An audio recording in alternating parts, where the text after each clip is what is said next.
Hi, my name is Missy and I teach fifth grade math and science, and on this channel I'm going to be talking all about tips and tricks that can help your fifth graders learn math and science.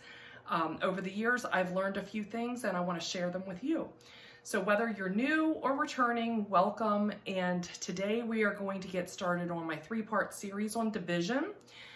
Division can be a challenge for students, and every year I have students that come into me that are very stressed about division. They didn't have a good experience with it in fourth grade, and almost always my students leave knowing and understanding division well, and I want to show you some tricks that I've learned. So today's video is all about the method that I use. So I'm going to go ahead and get started, and this is the problem we're going to work on, and I'm going to show you two ways. The first way is long division, and I'm going to show it to you so that you can see the problems that students tend to run into with long division. So the long division method would just be drawing the division symbol and putting the 4 on the outside. 4 can't go into 3, so students would do this and they bring down the 9, and then they put 4 into 39 and they'd say that's 9 times.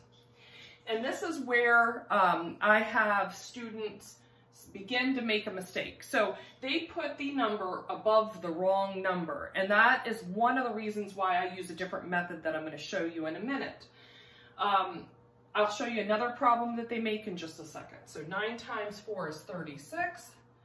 And the next part of this is they do things like this, where they put this, the 3 under here, and then they bring the 6 down, and nothing's lined up. So it gets really confusing, especially if they make a mistake. Then they can't figure out where they went wrong.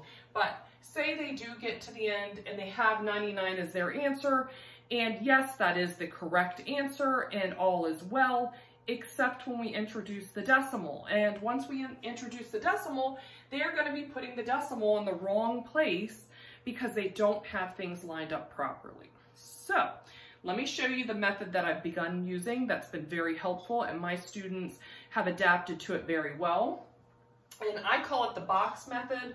I've heard other names for it, and some people call it bring up method. I'm not really sure if it has an exact name or how it works, but you draw a box and you go down a little bit and you draw another line, and then you look to see how many numbers are in your dividend, and that's how many boxes are on the inside. So we have 1, 2, 3 boxes of 1, 2, 3 numbers. Okay, and now we start. And one of the parts of this method is that you always have a number above each box. So that helps them to not put the number in the wrong place. So 4 does not go into 3. And I know you could teach that over here, but the students always skip the first 0. So we go ahead and we subtract. This part's different. Instead of bringing this number down, we bring this number up. And if you notice, one of the things that this method does is it keeps everything organized so that the students know exactly where they're working in the problem. There's no more of it kind of twisting and turning as they go. 4 goes into 39 9 times, and then you subtract. This 3 gets brought up. 4 goes into 36 9 times, and they are done. So this method has been a lifesaver for my students. In the next video, I'm actually going to show you a game changer with division. I was even doing this before I did this method. Combined, it's like definitely a game changer, but the next video is going to show you a game changer for students who really struggle with division. I've pinpointed where they're struggling and how to fix it, and I rarely have a student who cannot divide by the end of the year. So I hope you'll watch that. I will drop all the videos in the series down below. I will also link you to my guided math notes that I use in my classroom to help students stay engaged and to have a reference.